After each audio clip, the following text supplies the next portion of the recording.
Imagine you're an archaeologist. You've spent years in dusty libraries, ancient ruins, crumbling temples.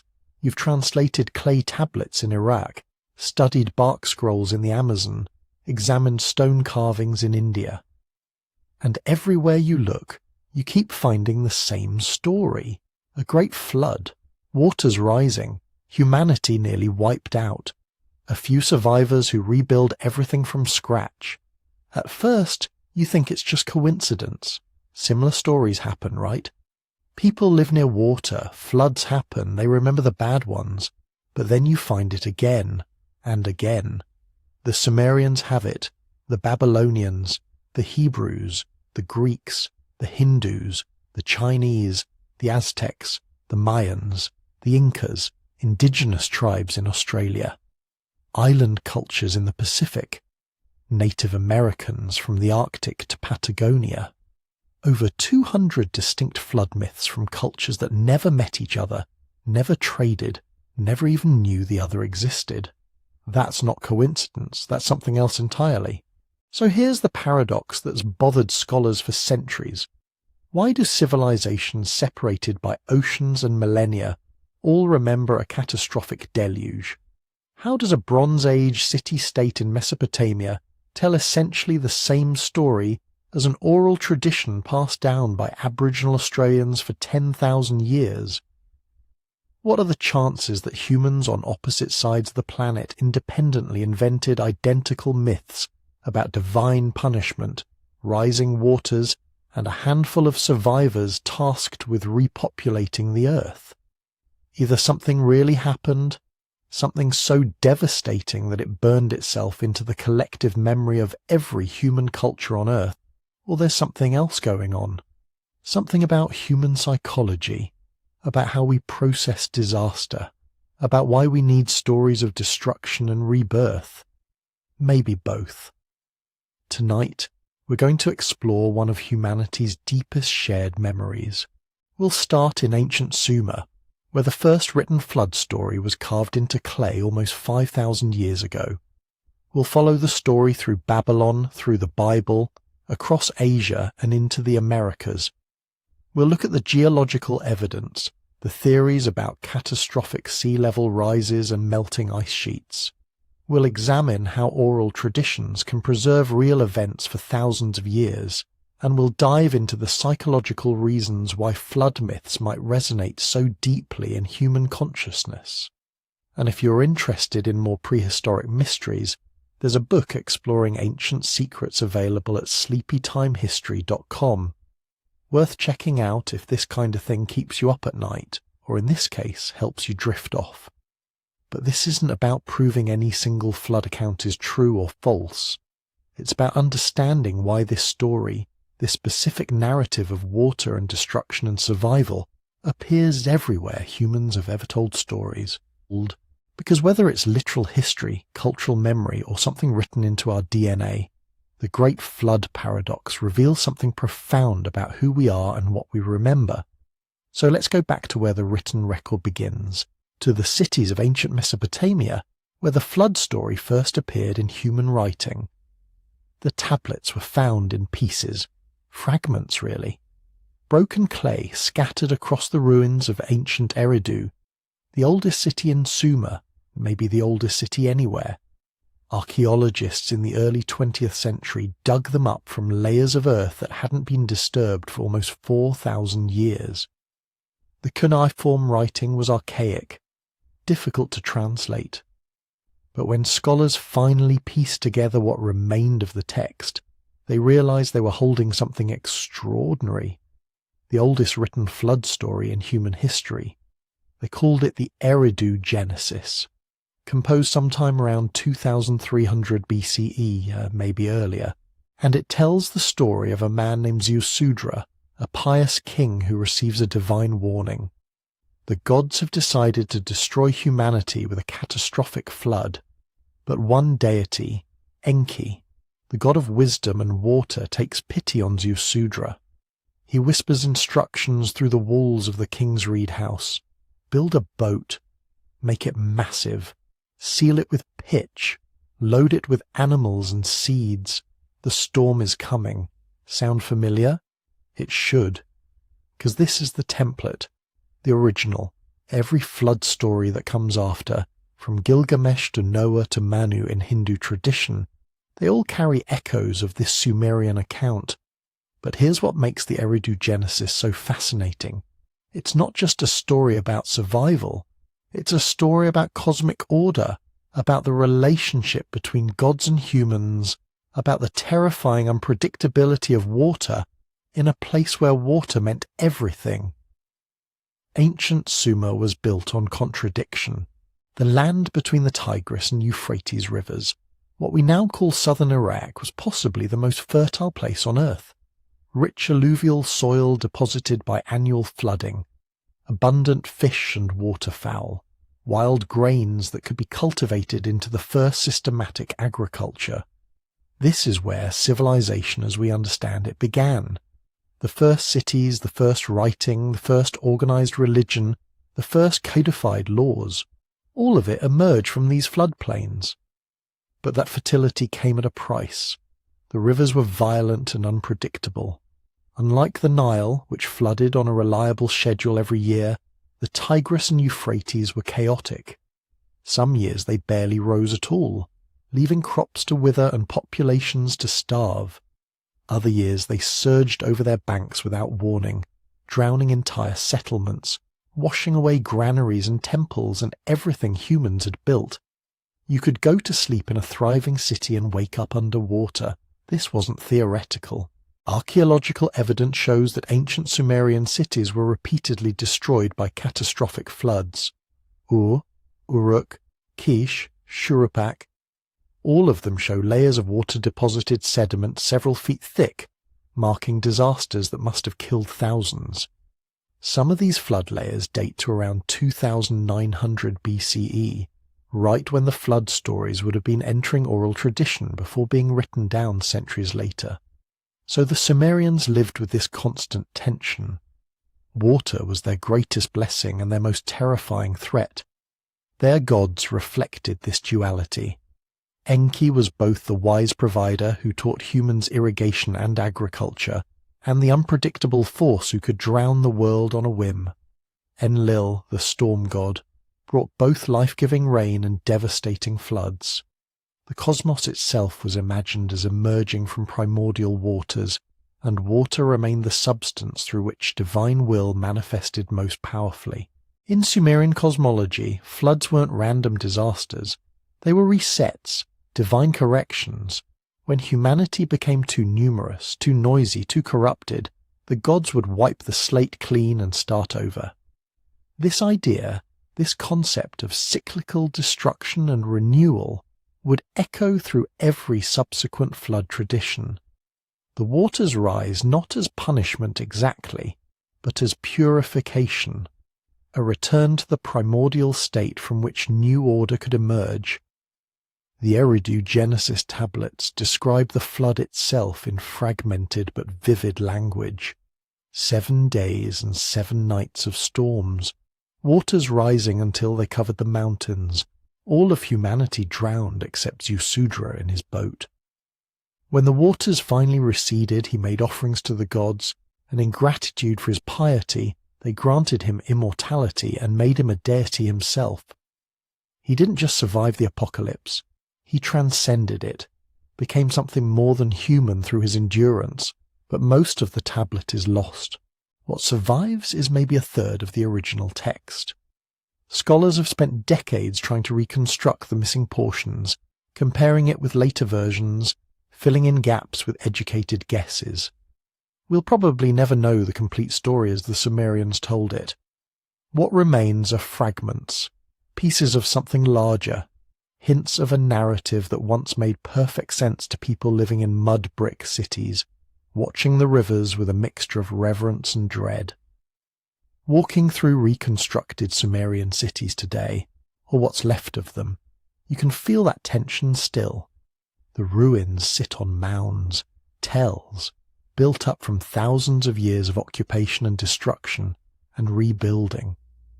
And underneath, in the oldest layers, there's often that sediment. that water-deposited clay marking the moments when everything drowned, when the cosmic order reset itself, when only the faithful survived to build again. The Sumerians were the first to write it down, but they weren't the last to tell it. The story was just beginning its journey through history. The Sumerians told the story first, but it was the Babylonians who made it immortal. By 1800 BCE, Sumer as a distinct civilization had largely disappeared, absorbed into the expanding Akkadian and later Babylonian empires. But the story survived. They were too important to forget, too deeply embedded in how people understood the world and their place in it. So scribes copied them, translated them, adapted them to new languages and new theological frameworks. The flood narrative became something larger, more elaborate, more psychologically complex. It became the story of Gilgamesh. Technically, it's not Gilgamesh's story. The flood narrative appears in Tablet 11 of the Epic, told not by the hero himself but by Utnapishtim, the Babylonian version of Ziusudra. Gilgamesh has travelled to the ends of the earth seeking the secret of immortality, and he finds this ancient man living in a remote paradise, untouched by death or decay. How did you achieve this? Gilgamesh asks. How did you escape mortality? And Utnapishtim responds with the story of the flood. The parallels to the earlier Sumerian account are obvious. The gods decide to destroy humanity. One deity, Ea, essentially the same as Enki, warns Utnapishtim through the walls of his reed house. Build a boat, he says, but this time the instructions are extraordinarily specific. The boat should be 120 cubits high, 120 cubits wide, 120 cubits long. A perfect cube. 7 decks inside divided into 9 compartments, coated inside and out with pitch to make it watertight. Load it with the seed of all living things, your family, craftsmen to preserve human knowledge, animals of every kind. Utnapishtim obeys. And the text describes his preparations in remarkable detail. He gathers materials, recruits workers, slaughters animals to feed the labourers building the ark. There's an almost bureaucratic precision to it, as if the scribe wanted readers to understand this wasn't mythology but engineering. When the boat is finished, Utnapishtim loads everything aboard. Then he waits. The flood comes with a violence that seems to terrify even the gods. The storm god Adad roars in the clouds. Darkness covers the earth. The dikes of heaven break open. For 6 days and 6 nights the deluge continues. The text says the gods themselves cowered like dogs, pressed against the outer walls of heaven, frightened by what they had unleashed. Even the mother goddess Ishtar cries out in regret, lamenting that she agreed to destroy her children. On the 7th day, the waters calm. The boat has survived, carried on currents to a mountain called Nisir. Utnapishtim opens a window and looks out at a drowned world. Everything is silent. All of humanity has turned to clay. He weeps. Then he waits. After 7 more days he releases the dove. It circles, finds nowhere to land, returns.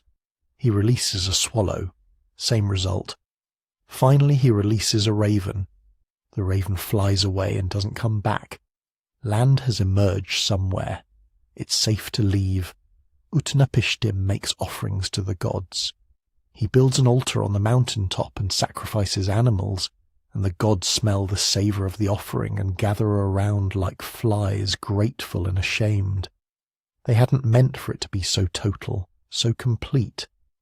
The goddess Ishtar vows that she'll remember this day forever, holding up her necklace of lapis lazuli as a reminder, the same way a rainbow would later serve in the biblical account.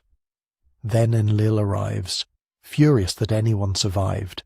He had wanted complete extinction. But Ea defends Utnapishtim, arguing that instead of total destruction, the gods should use more measured punishments in the future, send wild animals or disease or famine, but not universal annihilation. Enlil relents, and in a moment of divine generosity, he grants Utnapishtim and his wife immortality. They become like gods, removed from the human world, living in this distant paradise where Gilgamesh eventually finds them thousands of years later. The flood survivor becomes the wise immortal, carrying knowledge from the world before into the world after. The Epic of Gilgamesh existed in various forms for over a millennium. Scribes copied it, edited it, added theological commentary. By the time Assyrian king Ashurbanipal assembled his great library at Nineveh, around 650 BCE, the version that included the flood narrative was considered the definitive text. It was stored among thousands of other tablets, a complete record of Mesopotamian literature and knowledge, waiting in darkness for someone to find it. That someone was George Smith, an English banknote engraver with no formal archaeological training but an obsessive fascination with cuneiform.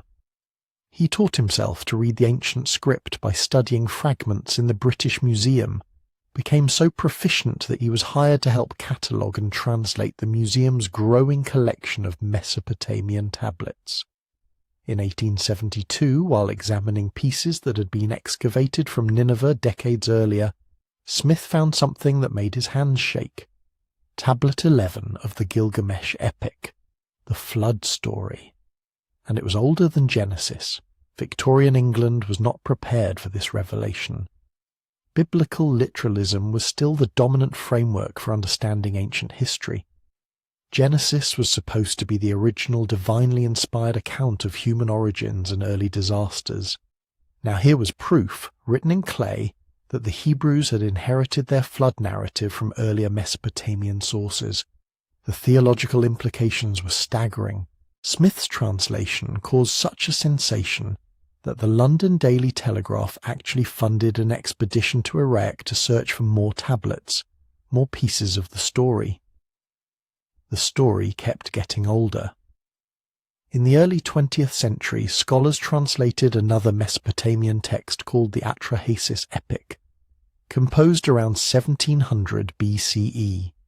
It contained yet another version of the flood narrative, this time with an additional detail that explained the divine motivation more completely. Humanity had become too numerous, too noisy.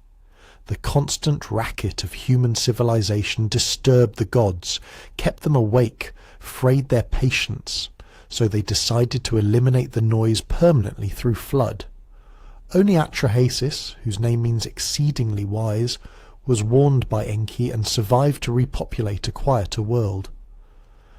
What these various Mesopotamian versions reveal is something crucial about how ancient people understood mythology.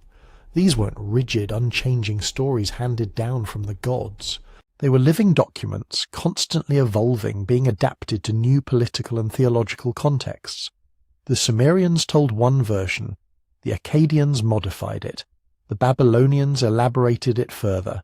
Each culture added details, changed names, adjusted motivations to fit their understanding of divine justice and cosmic order. The core remained consistent, a catastrophic flood, one righteous man saved, animals preserved, humanity given a second chance, but the specifics shifted generation by generation, and yet certain details stayed remarkably stable across all versions. The massive boat, the pitch coating, the specific dimensions, the loading of animals, the releasing of birds to test whether land had emerged, the mountain landing, the sacrifice afterward, the divine reward. These motifs persisted because they had power, because they resonated with something deep in human psychology, our terror of drowning, our awe at survival, our need to believe that catastrophe serves some larger purpose.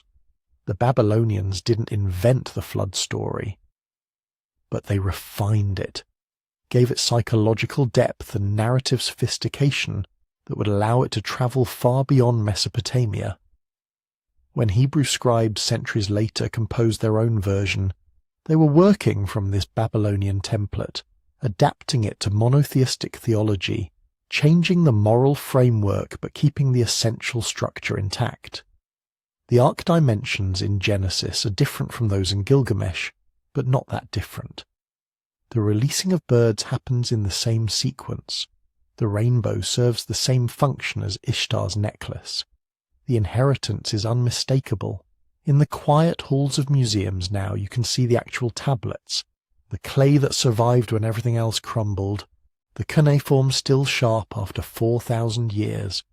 And if you look close enough you can still read Utnapishtim's words to Gilgamesh, explaining what it was like to watch the world drown, to float alone on infinite waters, to step out onto empty land and know you're responsible for whatever comes next.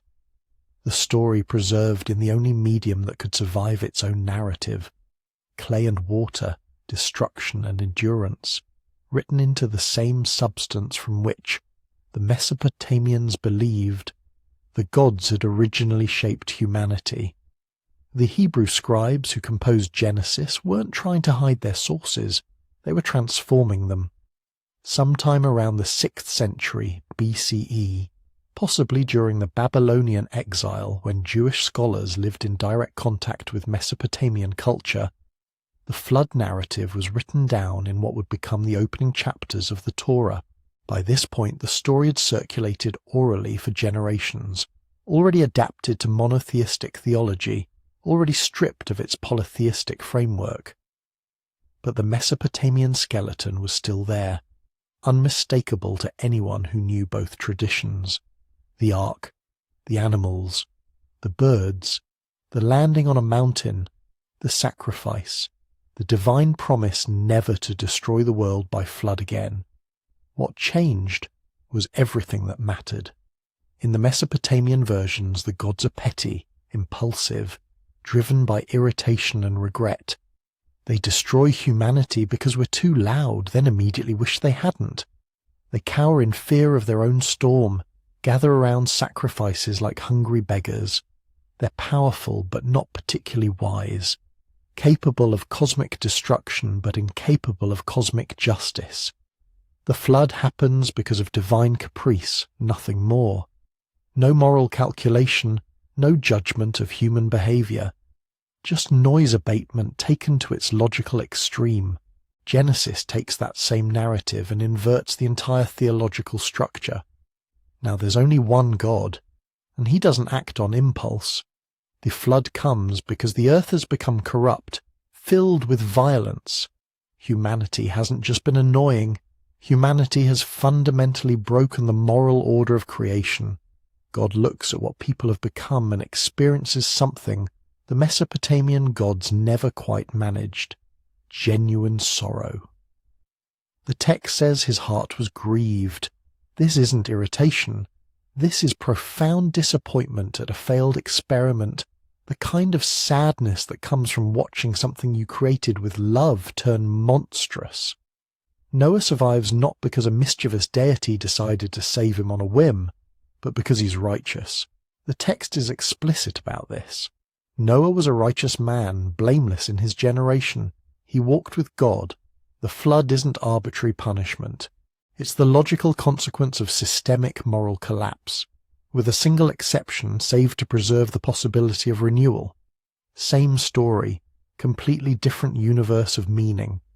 The instructions Noah receives are similarly specific to the Mesopotamian accounts. 300 cubits long, 50 cubits wide, 30 cubits high. 3 decks, a door in the side, a window near the top, rooms inside coated with pitch. Take your wife, your sons' wives, 2 of every living creature, male and female, enough food for everyone. The engineering precision matches Utnapishtim's instructions almost exactly, suggesting the Hebrew scribes were working from written sources, not just oral tradition. But here's where things get interesting. If you read the Genesis flood narrative carefully, you start noticing inconsistencies. How many animals did Noah take? Chapter 6 says 2 of each kind. Chapter 7 says 7 pairs of clean animals, 1 pair of unclean. How long did the flood last? Some verses suggest 40 days. Others imply over a year. These aren't errors. They're evidence of something scholars have argued about for centuries. The documentary hypothesis proposes that Genesis, like much of the Torah, was composed from multiple source documents woven together by later editors. Two main sources appear in the flood narrative. The earlier one, called J for its use of the divine name Yahweh, tells a simpler story. 40 days of rain, 7 pairs of clean animals, a relatively brief catastrophe. The later source, called P for its priestly concerns and formal style, describes a cosmic undoing of creation itself. The fountains of the deep burst open, the windows of heaven opened. Water returns the world to the primordial chaos that existed before God separated the waters in the first chapter of Genesis. This version lasts over a year. It's not just a storm, it's decreation, the world being unmade completely before being carefully reconstructed. Both versions were considered too important to discard, so the final editors interwove them, creating a flood narrative with 2 slightly different timelines and animal counts running in parallel. Modern readers see contradiction. Ancient readers would have recognized completeness. 2 witnesses to the same event, 2 ways of understanding what it meant. The J source emphasizes divine-human relationship, God's personal grief and relief. The P source emphasizes cosmic order, the careful structure of creation being dissolved and then methodically restored. Together they create a flood story with theological depth that the Mesopotamian versions never quite achieved. The bird sequence preserves the Babylonian order exactly. First a raven, which flies back and forth, then a dove, which returns because it finds nowhere to land, then the dove again, and this time it comes back with an olive leaf, then the dove a third time, and it doesn't return. The waters have receded. Life has returned to the earth. Noah and his family can emerge onto dry ground and begin again. What happens next separates Genesis definitively from its sources. God makes a covenant, not just with Noah, not just with humanity, but with every living creature. Never again will a flood destroy all life. The rainbow becomes the sign of this promise, God's reminder to himself of his commitment to preserve creation despite humanity's persistent corruption. It's the same function as Ishtar's lapis necklace, but transformed into something universal and eternal, a covenant that applies to all future generations, all future species, regardless of their behavior. This story became the flood narrative for Western civilization, not because it was first, but because it was adopted by 3 related religious traditions that would eventually dominate much of the world. Judaism, Christianity, and Islam all trace their lineage back to Abraham, and all 3 preserve the flood story as foundational to understanding divine justice and human fallibility. The Islamic tradition maintains the core narrative but adds specific details that distinguish it from the biblical account. In the Quran, Nuh preaches to his people for 950 years before the flood, warning them repeatedly to abandon their idolatry. They mock him. They refuse to listen. One of his sons refuses to board the ark, trusting that he can survive by climbing a mountain. He drowns. Nuh calls out to God, asking why his son wasn't saved, and God responds that the son wasn't truly part of his family, because righteousness, not blood, determines kinship. It's a theological refinement that emphasizes individual moral choice over inherited blessing. All 3 Abrahamic traditions agree on the essential point. The flood happened. One family survived. Humanity received a second chance. How we use that chance remains an open question, answered differently by each generation, each culture, each person who hears the story and wonders what they would have done, watching the waters rise, listening for the dove that might not return. But if the Mesopotamian and biblical stories were the only ones, the flood paradox wouldn't really be a paradox. It would just be cultural diffusion. A powerful myth born in one fertile river valley, carried along trade routes, translated and transformed as it spread.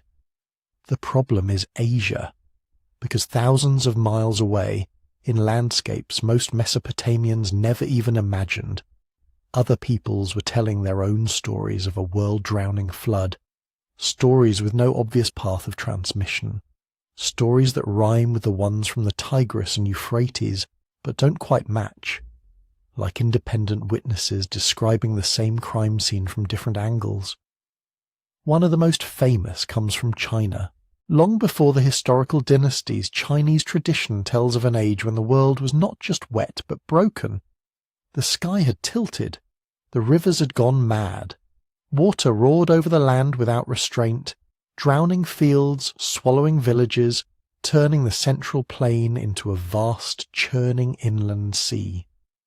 At first, the gods chose a man named Gun to fix it. Gun's solution was simple: build walls, pile up earth, contain the water with dams and dikes. For 9 years he laboured, and for 9 years the floods laughed at him. In some versions, his failure is so catastrophic that he's executed by the celestial authorities. In others, he steals divine soil to build his embankments and is punished for his hubris. Either way, the message is clear. You can't just push water back and hope it stays. Then comes his son, Yu. Yu takes a different approach. Instead of blocking the flood, he studies it. He walks the drowned land, tracing the tangled paths of rivers and tributaries. He listens to elders, observes currents, measures depths. He realizes the problem isn't too much water, it's nowhere for the water to go. So Yu doesn't build a big wall, he carves channels, he cuts new riverbeds, dredges old ones, opens pathways from mountain valleys to lowland plains and finally to the sea. He works so tirelessly that, according to legend, he passes by his own house 3 times in 13 years and never steps inside. His wife gives birth, his child grows up. Yu keeps walking, mapping, digging, directing the water back into ordered paths. Eventually it works. The floods subside, the land dries, agriculture becomes reliable, human life can settle instead of scatter. For this achievement, Yu is granted the mandate of heaven and becomes the founder of the Xia dynasty, the first dynasty in traditional Chinese history. In other words, Chinese civilization begins when someone learns to tame the flood. For a long time, historians treated the Yu story the way they treated many early dynastic legends. Interesting, meaningful, but probably not historical. A mythological charter explaining why central authority over water management was sacred in early China. A political story about why rulers should be like Yu, tireless, self-sacrificing, in harmony with the rhythms of nature. Then, in 2016, a team of Chinese and American researchers published something curious. Studying sediments along the Yellow River near the Jishi Gorge, they found evidence of a truly massive flood around 1920 BCE. Not just a bad flood season, a catastrophic outburst triggered, they argue, by the collapse of a landslide dam. When that natural dam finally gave way, an enormous volume of water rushed downstream, potentially transforming the Yellow River basin for years. Their dating lines up intriguingly, with some archaeological proposals for the early Xia period. The scale of the flood, at least in their reconstruction, matches the kind of landscape-level disaster preserved in the Gunyu myth. Not a local village washed away, but an entire region reconfigured. Not everyone agrees with this interpretation. Some geologists question the extent of the flood. Some historians caution against tying a single event too neatly to a myth that likely absorbed centuries of memory and exaggeration. But even the possibility is suggestive. A real Yellow River megaflood, happening roughly when Chinese tradition places its great flood, woven over generations into a story of divine mandate and hydraulic engineering. Far to the southwest, under different stars, another flood hero is learning how to steer through catastrophe. In the Indian tradition, his name is Manu. One day, according to the Shatapatha Brahmana, Manu is performing his rituals, pouring water into his hands, when he notices a tiny fish begging him for protection. "Do not throw me back into the water," the fish says. "If you spare me now, I will save you in the future." Manu hesitates, then keeps the fish. As time passes, the fish grows, first too large for the jar, then too large for the tank, then too large for the river. Manu keeps moving it to bigger and bigger bodies of water until finally he releases it into the ocean. By now he understands, this is no ordinary fish. It is an avatar of Vishnu, the preserver god, manifesting as Matsya, the fish. The divine fish warns Manu of what's coming, a flood that will wash away everything. "Build a boat," Matsya says. "Take the 7 sages. Take the seeds of all living things. When the waters rise, I will return. Tie your vessel to my horn, and I will guide you through the darkness." The flood comes.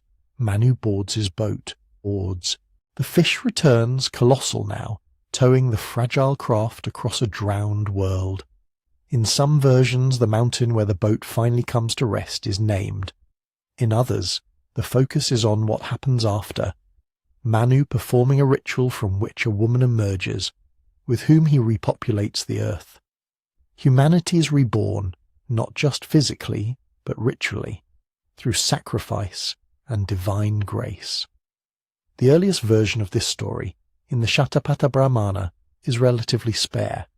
A talking fish, a warning, a boat, a mountain. Over centuries, as the story moves into the Puranas, it blossoms, the cast expands, the theological framing becomes explicit. Matsya is clearly identified as Vishnu. The 7 sages gain names and personalities. The cargo of the boat becomes more symbolic, not just seeds, but the Vedas themselves, the very knowledge needed to reconstruct order after cosmic dissolution.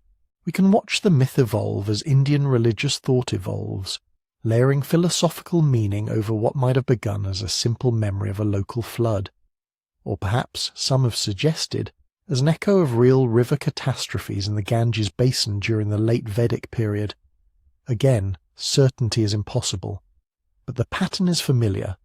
A vast flood, a chosen survivor, a vessel, preserved life, a mountain, a new beginning. And still, Asia isn't finished with the water. Move further east and south, into the hills of mainland Southeast Asia and the islands off the Chinese coast, and you hear other voices, softer, but saying something similar. Among the Hmong, highland farmers whose traditional homelands stretch across the mountains of southern China, Laos, and Vietnam, there are tales of a flood that drowns almost everyone.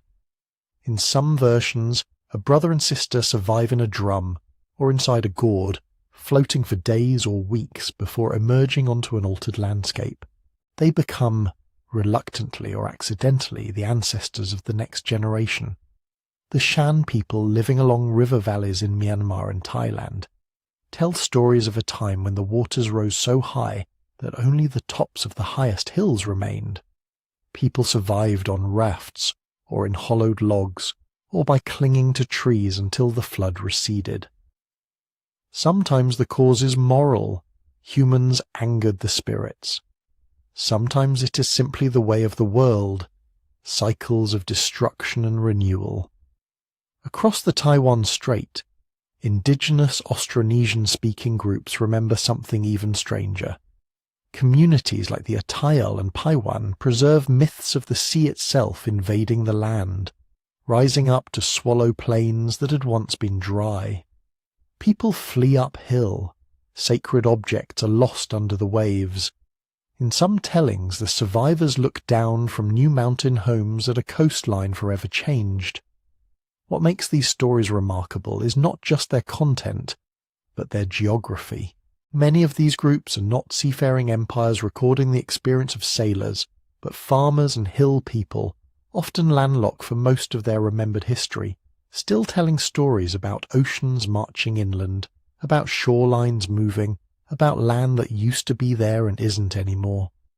Some anthropologists have suggested that these might be cultural memories of post-Ice Age sea level rise, transmitted in fragments across thousands of years, or of more recent tsunamis and storm surges. Others see them as archetypal stories born from life lived in monsoon climates, where water can transform a landscape overnight. The truth may be a braid of both, particular disasters anchoring a general sense that the world is never as solid as it looks. What they are not, as far as we can tell, are borrowings from Mesopotamian or biblical traditions. The timeline doesn't really work. The details don't line up neatly. The theological frameworks are different. The Mong drum, the Matsya avatar, U's channels through the Yellow River Los. They belong to their own worlds, their own languages, their own sacred geographies. And yet, here they are. A bureaucrat engineer in ancient China, walking waist-deep through floodwater. A Vedic ritualist cupping a tiny fish in his hands, a Hmong sibling pair sealed inside a drum. A Taiwanese elder pointing to a distant horizon and saying, "Once, the land went farther." Separate cultures, separate histories, separate cosmologies, all remembering that at some point the water came and it did not care who you were.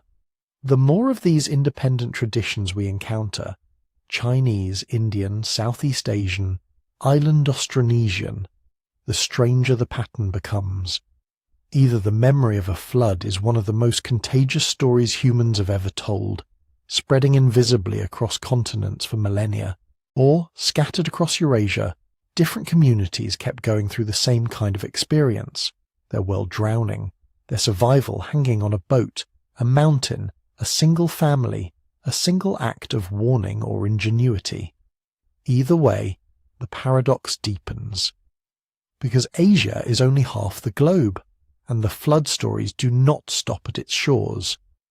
Now we cross another ocean, because if the flood were only an old world memory, Mesopotamia, the Bible, India, China, the Hmong, the islanders of Taiwan, you could still try to save the simple explanation.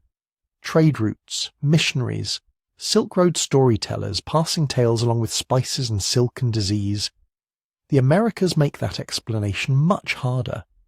For tens of thousands of years, the peoples of North and South America developed in isolation from Eurasia and Africa. Different crops, different animals, different writing systems, different gods. When Europeans finally arrived, they were stunned by the sheer otherness of American civilizations, and yet, almost as soon as they began listening, they started hearing something strangely familiar. In central Mexico, the Aztecs had a way of understanding time that makes everything feel precarious. They didn't imagine one single creation followed by history. They imagined a sequence of worlds called suns. Each sun was an age of the cosmos, with its own rules, its own inhabitants, and its own ending. According to the version recorded after the conquest, there had been 4 suns before the present one, 4 worlds, each destroyed in a different way, one by jaguars, one by wind, one by fire, and one called a Tonatiuh by water. In this watery sun, the story goes, the sky darkened, the rain did not just fall but devour. It poured without end. The earth drowned. Humans were not just killed, they were transformed into fish, into sea creatures, into beings that belonged to the new flooded world. It wasn't simply a bad storm, it was a complete reset, a cosmic rage washed away, making room for the next. The Maya, in the forests to the south and east, preserved their own vision of failed worlds in a text we now call the Popol Vuh. In it, the gods attempt to make humans who can remember and praise them. Their first efforts go wrong. Mud people collapse. Wooden people can walk and talk, but they have no hearts, no gratitude. The gods get angry. They send a great flood, not just of water, but of resins and strange substances to wipe the wooden people away. Animals attack them. Their grinding stones and cooking pots turn on them. The world itself rebels. The flood here is not just punishment, it's quality control. A failed version of humanity is cleared off the stage so that a better one, made from maize dough, can appear. Different pantheons, different calendars, different landscapes, still the same idea. Entire ages ending in water and life beginning again on the other side. Follow the spine of the Americas south into the Andes and you meet another figure watching the waters rise. In the Inca tradition, there is a creator god named Viracocha. Long before the historical empire, in the age when the world was still being arranged, Viracocha is said to have formed a race of giants. They displeased him, sometimes through disobedience, sometimes simply by existing in a world not yet ready. So he sent a flood. The giants were destroyed. The world was cleansed. Viracocha then reshaped the land and created new humans travelling from lake to lake, valley to valley, bringing culture and order. In some versions he emerges from Lake Titicaca itself, stepping into a landscape still marked by the traces of catastrophe. Farther south, in what is now Chile, the Mapuche people tell a story that sounds less like a moral lesson and more like a natural disaster narrated in mythic language. Two powerful serpents, Trentran Vilu and Kai Kai Vilu, go to war. Kai Kai is the lord of the waters. In his rage he raises the sea, sending it surging over the land, swallowing villages and forests, turning valleys into bays. Trentran, spirit of the earth, fights back. He lifts up hills and mountains, giving people places to flee. Those who reach the highest peaks survive. Those who do not become marine creatures or vanish under the waves. When the battle quiets, the landscape is transformed. Islands dot a ragged coastline. New channels and inlets cut into what used to be plains. To live in the Chiloé archipelago today is to inhabit the body of that myth. Drowned valleys, steep refuge hills, reminders that land and sea are not fixed boundaries but combatants that sometimes trade places. Move north again, but this time along the interior of the continent, and you find flood stories in communities who have never seen an ocean, but who know that water can still erase a world. Among the Hopi of the American Southwest, there are emergent stories that speak of multiple previous worlds, each destroyed for spiritual imbalance. In one, the people are warned that a flood is coming. They climb into hollow reeds or into an opening provided by the Spider-Woman and emerge in a new land after the waters recede. The flood is less about meteorology than about morality and transformation. A wet, overwhelming doorway from one age of being to the next. In the Great Lakes region, Ojibwe and other Anishinaabe-speaking peoples tell of a deluge that covers the earth. A cultural hero, often called Nanabojo, survives by clinging to a great raft with various animals. As the waters refuse to subside, they realize they need a bit of earth to remake the world, so they send divers down. One after another, animals plunge into the depths, the loon, the otter, the beaver. They return exhausted or not at all. Finally, the muskrat volunteers, small and unassuming. He disappears below the surface for a long time. When his lifeless body floats back up, his paws are clenched. Inside them is a tiny bit of mud. From that scrap of earth placed on the back of a turtle, the new land grows. This is what scholars call an earth diver myth. The flood is total. The old world is gone. Creation begins again from the bottom, literally, with a small, stubborn act of retrieval. Caddoan-speaking peoples farther south, along the plains and river systems of what is now Texas and Oklahoma, preserve similar patterns. A world drowned. A few survivors on a raft or a high place. An animal plunging into the deep to bring up the materials from which this version of the earth will be built. Different names, different animals, different ritual details, the same basic blueprint: destruction, descent, and slow recreation. And then, If you turn away from the Americas and sail out into the blue, the pattern keeps following. Across Australia, Aboriginal groups whose ancestors have watched the coastline shift for tens of thousands of years maintain stories they call dreaming tracks, narratives tied to specific features of the land and sea.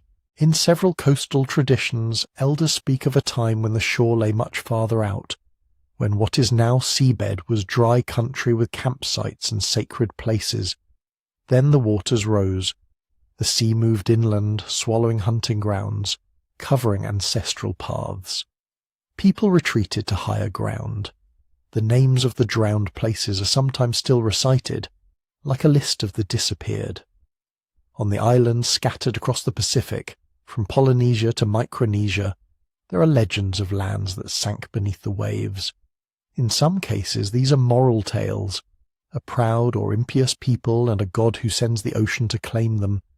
In others, they feel eerily like the memory of real events, low-lying atolls overtopped by storms, volcanic flanks collapsing into the sea, coasts reshaped by tsunamis. There are Polynesian stories of great navigators who know of islands that no longer exist, of reef tops that were once villages, of ancestors forced to sail away when the sea took their homes. In a culture where genealogy and geography are memorized with astonishing precision, a vanished island is not just scenery, it's a wound in the map. When you step back and look at all this together, the similarities are tempting to flatten. Every culture has a flood myth, people sometimes say, as if that were enough. But if you listen closely, they are not the same myth. The Aztec Atonatiu is about cosmic cycles. The Maya flood in the Popol Vuh is about failed prototypes of humanity. Viracocha's deluge is about a creator revising his work. The Mapuche serpents are about the raw violence of earth processes. The Hopi floods usher in new worlds. The Anishinaabe raft and muskrat are about humility and cooperation. The Australian and Polynesian accounts often read like long-term coastal observation, stitched to cosmology. Different causes, different gods, different morals, different imagery. What they share is a skeleton. Overwhelming water, near total loss, a small remnant that survives by ingenuity, warning or grace, and a world made new when the waters finally go down. This brings up an uncomfortable question. Could some of these stories in the Americas and the Pacific have been coloured, or even planted, by contact with Europeans and their Bible? Missionaries certainly tried. They translated Genesis. They preached Noah from the pulpit and the mission school. Some later tellings of Native American stories do show signs of Christian framing, especially when recorded by clergy with a point to prove. But when anthropologists and linguists track the oldest versions they can find, stories told in indigenous languages with native cosmologies and characters, they often discover that the flood is already there, long before contact. The earth diver pattern in North America, for instance, shows up so widely and with such consistent internal logic that many scholars see it as a deep, pre-contact narrative layer. The Aztec Five Suns cosmology was recorded in pictorial codices and oral recitations tied to pre-conquest rituals. The Popol Vuh, though written down using Latin letters after the Spanish arrived, clearly preserves older mythic structures from a time when European ships were still unheard of in those forests. In Australia and the Pacific too, flood and sea rise stories are bound into dreaming tracks and navigational chants, whose roots likely sink far deeper than a few centuries, so we are left with this. Peoples who had no contact with Mesopotamia, no knowledge of Genesis, no roads or ships linking them to the Yellow River or the Ganges, still telling each other, in the dark around their own fires, that once, long ago, the water rose and the world almost ended. Not in the same way, not for the same reasons, not with the same gods, but enough alike that, when you put them side by side, it feels less like a single story spreading and more like a recurring memory, surfacing again and again wherever humans live close enough to rivers, coasts, and storms to know how fragile dry land can be. At this point, the paradox is hard to ignore.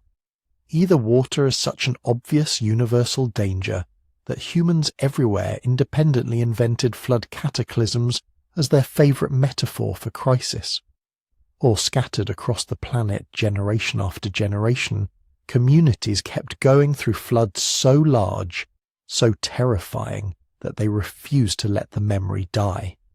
To go any further, though, we have to leave myth for a moment and look at the rocks themselves, the shorelines and sediments, the scars that real water leaves behind when it tears through a landscape.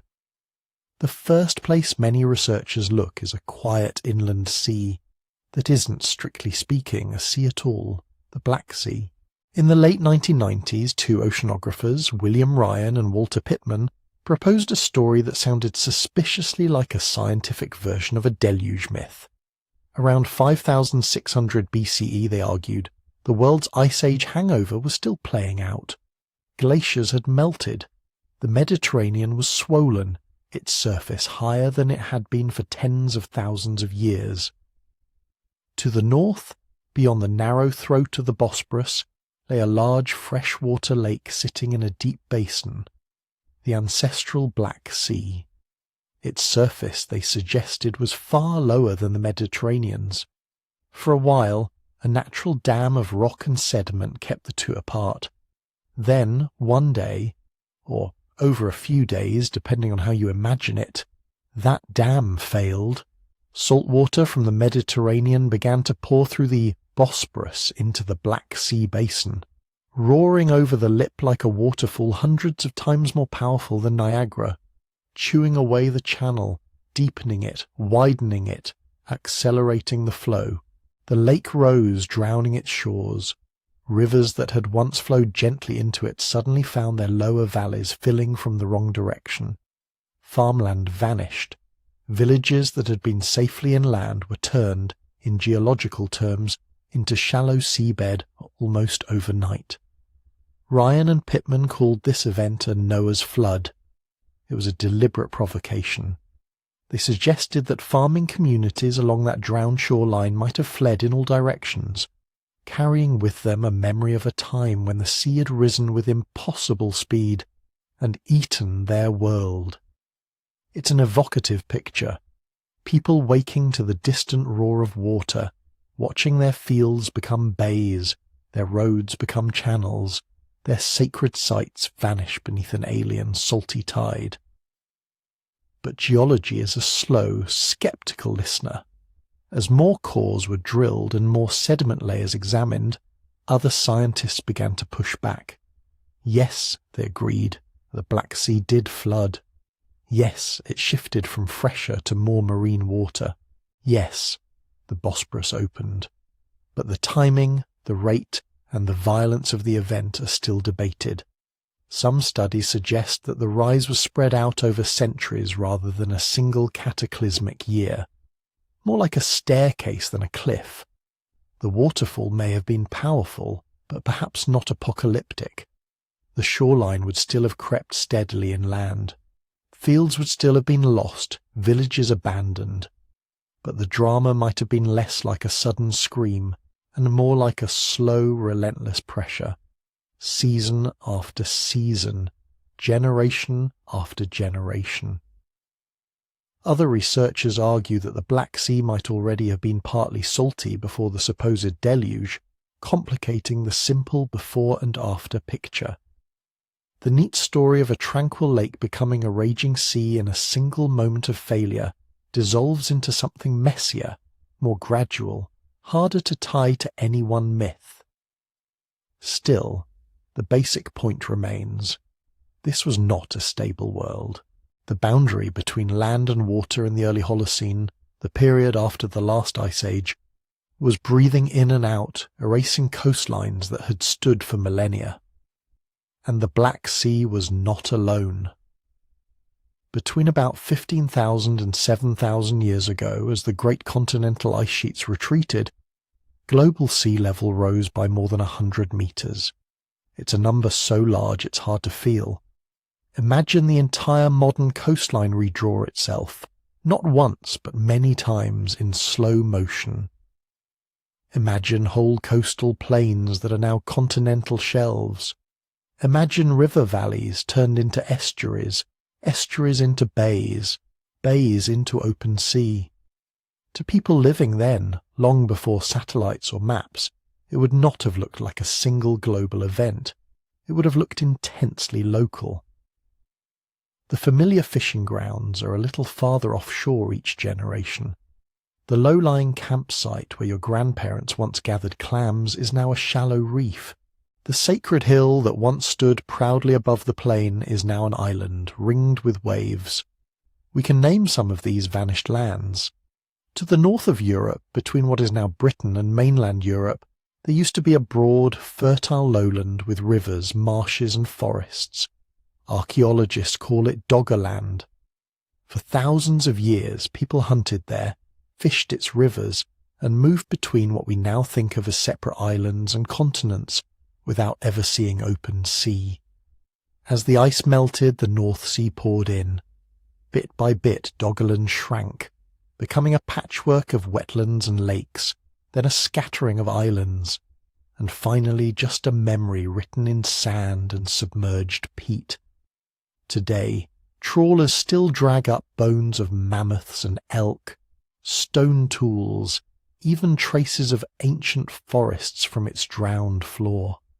To live on its last remaining ridges must have felt like living on the roof of a house, as the water rises room by room. On the far side of Eurasia, in what we now call Southeast Asia, another great piece of real estate drowned, Sundaland. When sea levels were low, the shallow seas between present-day Thailand, Malaysia, Borneo, Java and Sumatra were dry land. Rivers branched across vast plains. People and animals walked from the Asian mainland deep into what is now an intricate maze of islands. As the seas rose, those plains were gradually consumed. Shorelines pulled inward. Valleys became straits. Hilltops became archipelagos. For communities whose lives were tied to specific places, springs, hills, caves, groves, the transformation must have been profound. The stories that Australian and Pacific Islander elders tell about land once extending far beyond today's coasts have close cousins here. Memories of lost hunting grounds and drowned paths, perhaps carried, perhaps reshaped across thousands of years. Closer to the cradle of many of our flood myths, another basin was filling the Persian Gulf. Today it is a shallow arm of the Indian Ocean, bracketed by Iran and the Arabian Peninsula. During the last glacial maximum, though, much of it was a broad river valley, watered by the Tigris, Euphrates and other streams, sprawling out into a fertile plain. Some researchers have suggested that this lowland may have been a refugium, an attractive region where people congregated as climates swung hot and cold. As sea level crept up, this riverine landscape was gradually submerged. The shoreline moved tens of kilometres inland. If you imagine of a string of settlements along those rivers, you can imagine too the strain of repeated relocation, the feeling that the sea itself was chasing you. It is not hard standing on the modern shore to picture an ancestor pointing out across the water and saying, "There, out there. That's where our people used to live before the flood." So we have rising seas, drowned valleys, lost lowlands. These are long, drawn-out floods measured in lifetimes and centuries, but the planet can do faster. In the northwestern United States, stretching across parts of Washington, Oregon, Idaho and Montana, there is a landscape that looks like it belongs on another world. Deep, gouged channels, giant ripple marks hundreds of meters across, erratic boulders perched where no glacier could have gently set them, dry waterfalls, their cliffs towering high above the present rivers. Geologists call this region the Channel Scablands. For a long time, nobody could quite explain their scale. Then, in the early 20th century, a geologist named J. Harlan Bretz proposed something outrageous at the time. This entire landscape had been carved not over millions of years by modest streams, but by massive, short-lived floods of almost unimaginable volume. The source, we now think, was Glacial Lake Missoula, a body of water held back by an ice dam in what is now Montana. When that dam failed, possibly many times, billions of tons of water were released in a matter of days. Walls of water hundreds of feet high thundered across the land at freeway speeds, stripping soil and rock, plucking boulders from their beds, reshaping valleys like soft clay. To anyone living nearby, this would not have been a slow encroachment. It would have been annihilation. Everything familiar, the hills, the river courses, the very shape of the horizon, would have been rewritten in a single deafening event. Then, after the roaring ended and the water finally settled into new channels, survivors would have stepped out into a world that looked wrong, as if some god had picked up the land and crumpled it. Events like the Missoula floods are rare, but they are real. They leave signatures that any passing geologist can read. Oversized ripples, scoured bedrock, giant bars of gravel that no ordinary river could carry. They prove that the Earth is capable of regional catastrophes on a scale that makes the biggest storm you've ever seen sound tame. Put all of this together, and a picture begins to form. Not of one neat, synchronized global flood that raised water over the highest mountains. There is no convincing geological trace of such a thing in the time frame of human existence. The rocks do not support the idea of a single, worldwide deluge wiping the slate clean in one moment of anger or mercy. Instead, there is something more complicated, and in some ways more haunting, a pattern. A world slowly warming after the last ice age, ice sheets collapsing, seas rising more than 100 meters, lowlands drowning, coasts marching inland lakes overtopping their basins, ice dams failing without warning, regional floods, some slow, some unbelievably fast, transforming landscapes and uprooting communities. Generation after generation, in different corners of the planet, people watched water behave in ways that felt, to them, almost supernatural. They ran from advancing shorelines. They abandoned valleys turning to marsh. They saw, or heard about, rivers reversing course, seas breaching barriers, walls of muddy water scouring everything they knew. No single event links all the stories, but the background is the same. A period when the boundary between wet and dry was unstable, when the flood was not a distant metaphor but a recurring possibility. From that world you might expect not one canonical flood myth, but a chorus of them. Local, specific, coloured by particular gods and moral lessons, but all tracing back in one way or another to the same physical reality. Water can rise, water can erase, and sometimes, in the span of a single human lifetime, it can do both on a scale large enough to make the end of the world feel less like a story and more like something your grandparents still whisper about when the rain falls hard at night. If the planet was doing all of this, if seas were creeping across plains and lakes were emptying in single violent breaths, the next question is almost unavoidable. How much of it did people actually remember? Not in the way we do now, with satellites and tide gauges and peer-reviewed papers, but in the way a grandparent remembers the winter the river froze solid, or the war that took your uncle, or the day the town burned. How long can a story like that truly last? For a long time, the quiet assumption in many academic circles was, not very. Oral traditions were treated as soft, blurry things, interesting as folklore, unreliable as history. A few hundred years, perhaps. Beyond that, it was thought the details would decay, shifting and smearing like wet ink. And then, in places far from Mesopotamia and the Mediterranean, something awkward began to emerge. Along the coasts of Australia, Aboriginal elders have long told stories about a different shoreline, about bays that used to be forests, about islands that were once hills on a continuous stretch of land, about places under the waves where people lived, hunted, held ceremonies.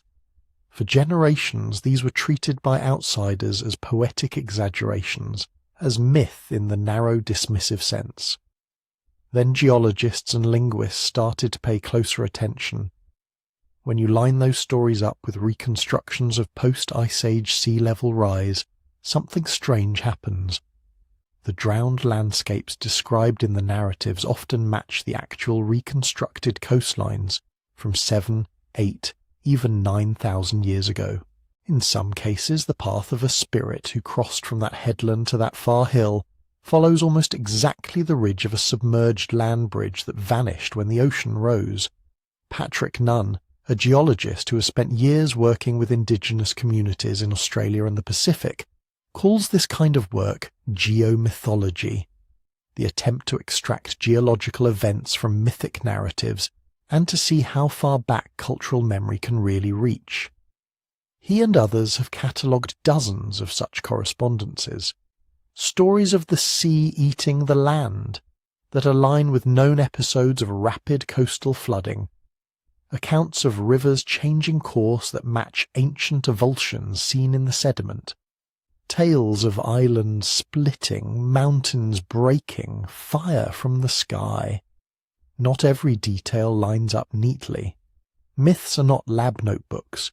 They mix observation with meaning, event with interpretation. But the broad patterns are hard to ignore. In case after case, the narrative core seems to point at real physical events thousands of years in the past. This forces a re-evaluation of what an oral tradition can do. It helps to understand that not all telling stories works the way a late-night anecdote at a party does. Many traditional societies treat important accounts, especially those about origins, disasters, migrations, as sacred technology. They are not just entertainment, they are infrastructure. The mechanics of that infrastructure are surprisingly robust. Rhythm is one of them, a narrative set into a pattern of beats and pauses, or linked to a chant or song, is much harder to forget or casually alter. Like a poem you learned in childhood, it snaps into place or feels wrong immediately. Repetition is another. Foundational stories aren't told once in a while. They're recited at specific times in specific places over and over, sometimes with call and response participation. Corrections are public and immediate. If a line is skipped, someone notices. Then there is context. These stories are often bound to ritual. You don't just tell the flood story, you tell it at the first big rain, or at initiation, or when you cross a particular river. The landscape itself becomes a set of mnemonic hooks. Each headland, each rock, each bend in the river cues the next part of the narrative, and crucially there are designated keepers. In many indigenous Australian groups, there are elders whose responsibility is to carry specific songlines or dreaming stories. In Polynesia, there were navigators and priests who learned long genealogies and voyage accounts word for word. Among the Vedic tradition in India, sacred texts were preserved orally for centuries with an accuracy that, when finally written down, stunned modern philologists. Training for this role can take decades. It involves not only memorizing the words, but learning the correct pronunciation, cadence, and occasions of use. A story is not something you own. It is something you are entrusted with. This is why the common telephone game analogy doesn't quite fit. In the children's game, the whole point is to introduce error. The whispers are casual, the stakes are zero, the participants change every round, and no one is allowed to correct the transmission. Degradation is baked in. In a formal oral tradition, the incentives point in the opposite direction. The transmission is public, the stakes are often sacred, the line of teachers is continuous, and listeners are empowered, sometimes obligated to correct deviations. The goal is not novelty, but fidelity. Under those conditions, a story can, at least in principle, remain remarkably stable over a long span of time. Details still shift, characters merge, moral lessons accumulate, but the skeleton of the event, the existence of a flood, a fire, an upheaval, can endure like a spine under changing flesh. There is another factor that makes some stories especially durable: catastrophe. Trauma does not just leave scars on individuals, it imprints itself on groups. Neurologically, events that involve strong emotion, terror, grief, awe, are encoded more deeply and recalled more vividly. Socially, such events demand explanation. They become reference points. Before the fire, after the fire, before the water came, after it took the old village.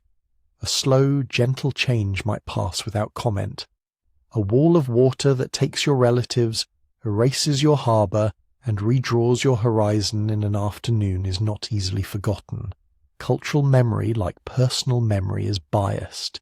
It gives pride of place to the shocking, the extraordinary, the barely survivable. Those are the stories that get told most often, with the most intensity, at the most charged moments. Those are the ones that get woven into origin myths, taboos, rituals. Do not build too close to the shore, says the story, because once the sea climbed the hill. Do not sleep when the mountain speaks, says another, because once it blew apart the sky. Volcanoes in particular seem to burn themselves into narrative. In the Pacific Northwest of North America, the Klamath people tell of a great battle between spirits that shattered a high mountain and left a deep round hole. The mountain's fiery heart, they say, fell back into the earth. The story speaks of darkness at noon, of fire falling from the sky, of ash so thick it choked the rivers. Geologists looking at Mount Mazama, the collapsed volcano whose caldera now holds Crater Lake, see an eruption about 7,700 years ago that matches those descriptions eerily well.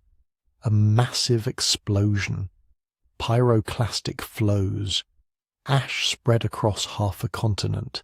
In Japan, in the Mediterranean, in Indonesia, similar pairing appear. Myths of sky-darkening dragons and angry gods that line up, in time and place with known eruptions and earthquakes. Along tsunami-prone coasts, there are stories about waves that walked inland like a wall, about fish found in treetops, about boats left stranded miles from shore. In some indigenous communities around the Indian Ocean and the Pacific, such stories included specific behavioral instructions. If the sea suddenly pulls back, do not gather the exposed shellfish, run uphill. Those who kept and obeyed these memories sometimes survived later tsunamis, that others, less tied to older narratives, did not. None of this proves that any specific flood myth maps neatly onto a single datable event. The match is rarely that tidy. Time compresses. Different disasters blur into each other.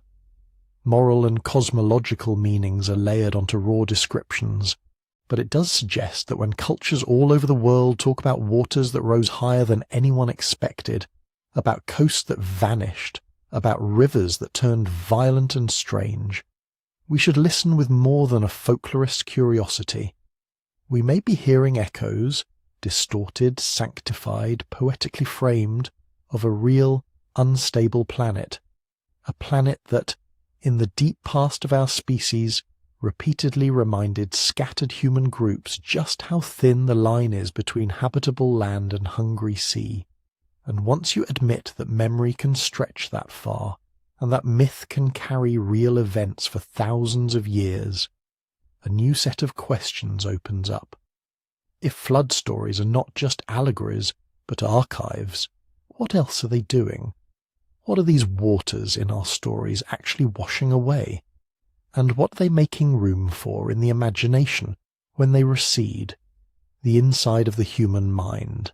Because even if every flood story on Earth began with a real shoreline vanishing, that still wouldn't explain why people chose to remember them the way they did. Why gods get angry. Why the world has to end in water before it can begin again.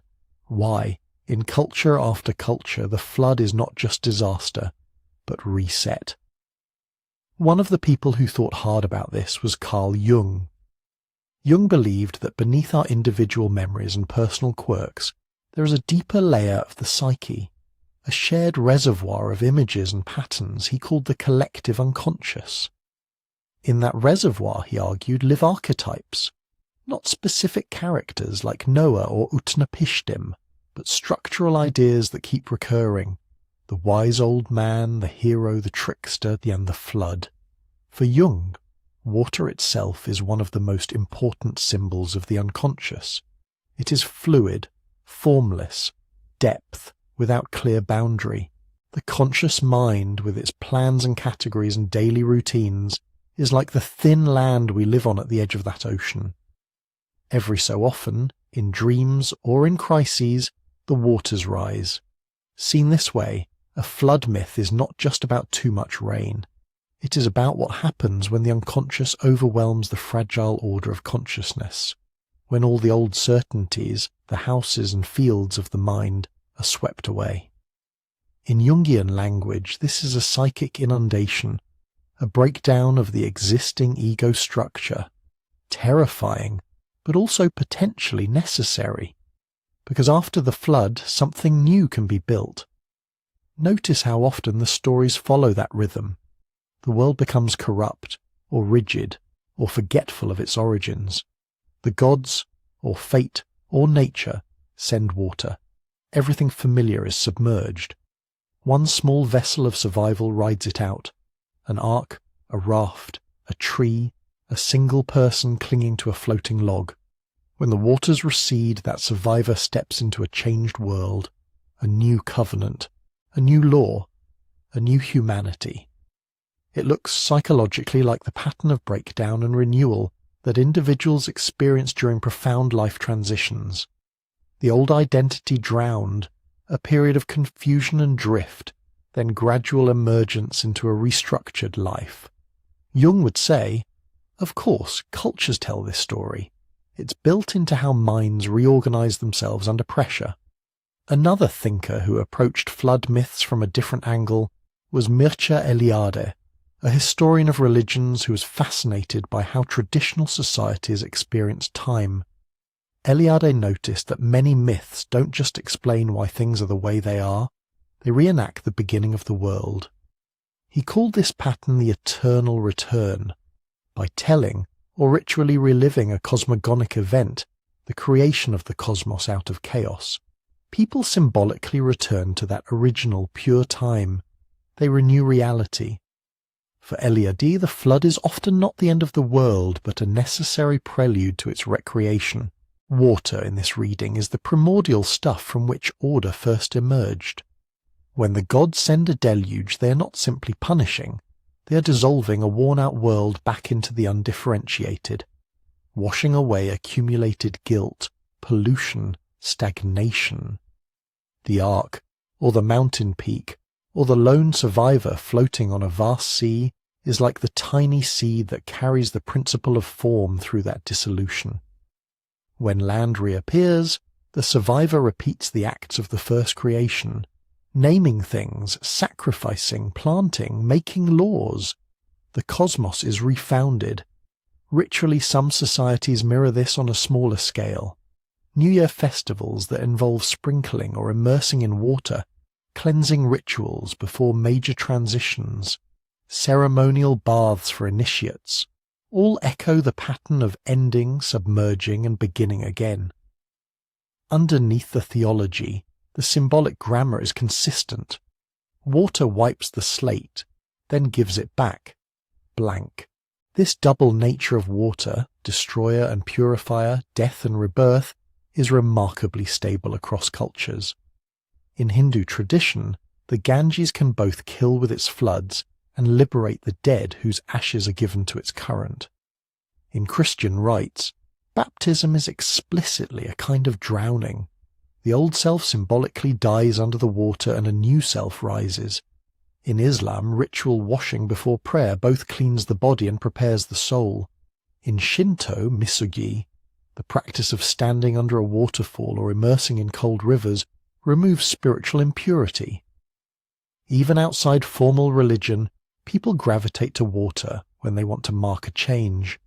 Cold plunges after illness, washing hands after funerals. The impulse to shower at the end of a difficult day, as if rinsing off not just sweat and dust, but the psychic residue of what happened. Part of this may be rooted in biology. All of us began our individual lives floating in amniotic fluid. Our first environment was warm, dark water. Birth itself is, in one sense, a flood, the breaking of waters, the sudden expulsion from a protected sea into the strange dry air. It is not hard to see how, at a deep level, immersion in water could come to symbolize a return to that original, undifferentiated state, followed by a second birth. To go under is to go back. To come up is to come out again new. So the symbolism is rich, and it tends to fall into pairs: purity and danger, womb and grave, forgetting and remembering. Another tradition, structuralism, looks at myths less as expressions of inner feelings and more as ways of thinking with opposites. Claude Lévi-Strauss, the best-known structuralist anthropologist, argued that human minds are drawn to binary contrasts: nature/culture, raw/cooked, wild/domesticated, chaos/order.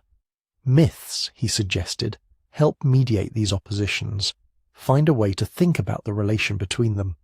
In that light, a flood story is almost tailor-made. Water belongs to nature. It is wild, formless, moving. The built environment, houses, fields, cities, belongs to culture.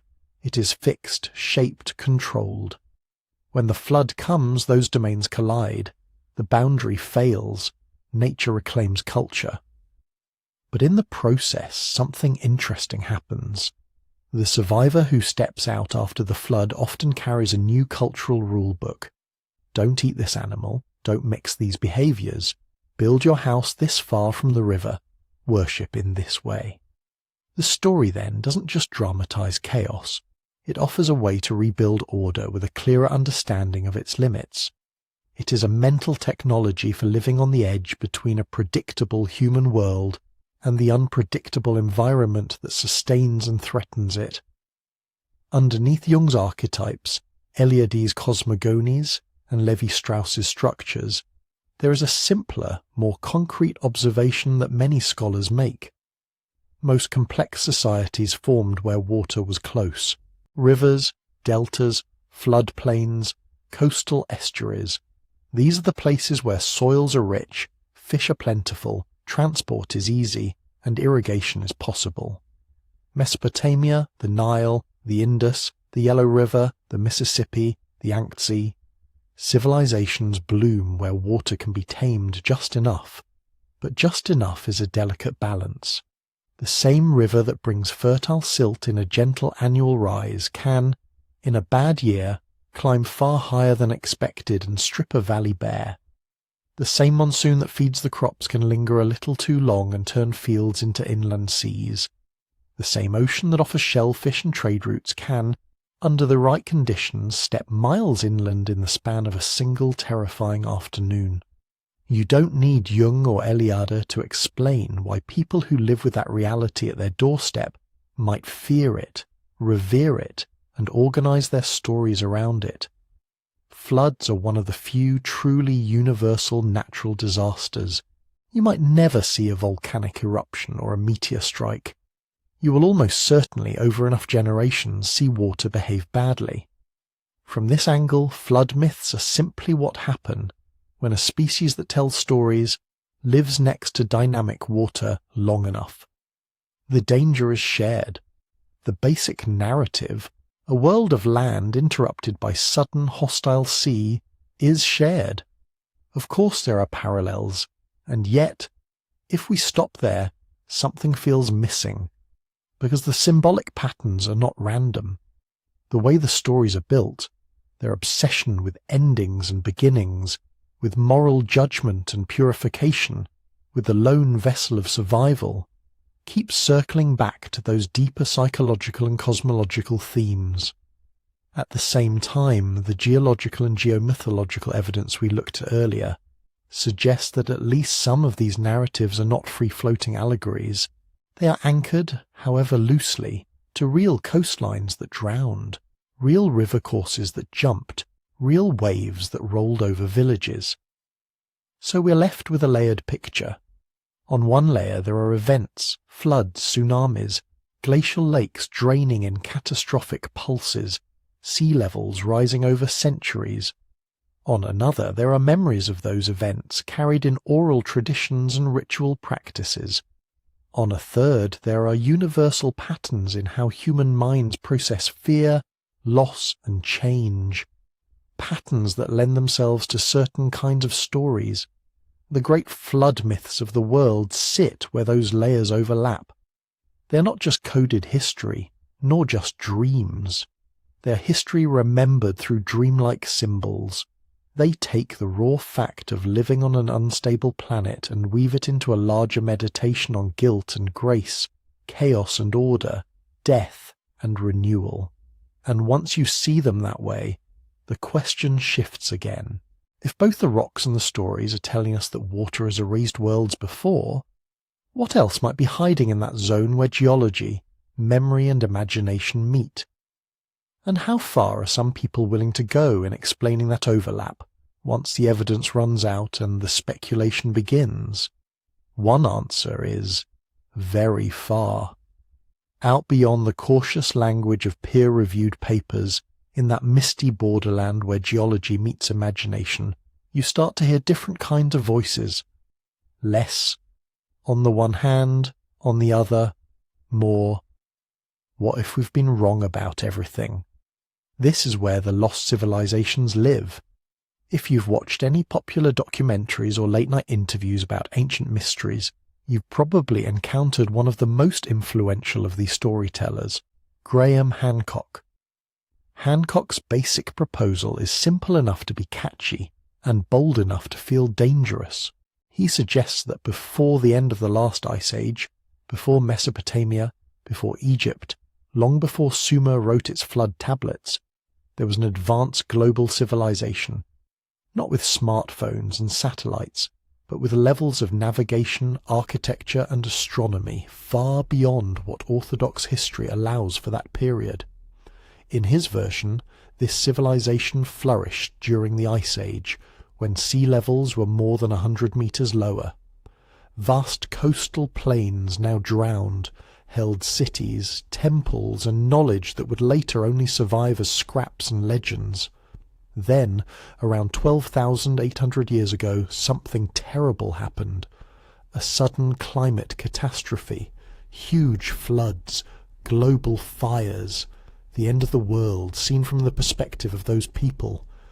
A few survivors, Hancock suggests, carried fragments of their lost wisdom to scattered places, Göbekli Tepe in Turkey, perhaps the pyramids, perhaps enigmatic ruins in the Americas.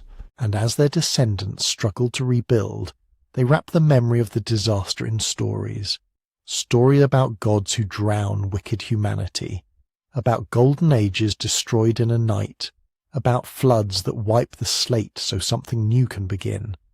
Atlantis in this picture is not just Plato's philosophical thought experiment. It's a memory, distorted, mythologized, but anchored in an actual Ice Age culture that died in water. Mainstream archaeologists do not buy this. The reasons are not mysterious or conspiratorial. There is so far no clear archaeological layer that shows a globally advanced civilization before known Neolithic cultures. No corresponding cities under the sea with datable artifacts. No unambiguous inscriptions bridging a pre-10,000 BCE culture to later societies. What we do see instead is a more gradual, regionally distinct rise of agriculture, architecture, and complex religion. Göbekli Tepe, for instance, is extraordinary, but it looks like the work of hunter-gatherers experimenting with monumentality, not the outpost of a vanished technocratic elite. And yet, the questions Hancock points at are not entirely baseless, because something very dramatic did happen around the time his story centres on. The climate lurched. This brings us to a different, more technical controversy. The Younger Dryas Impact Hypothesis.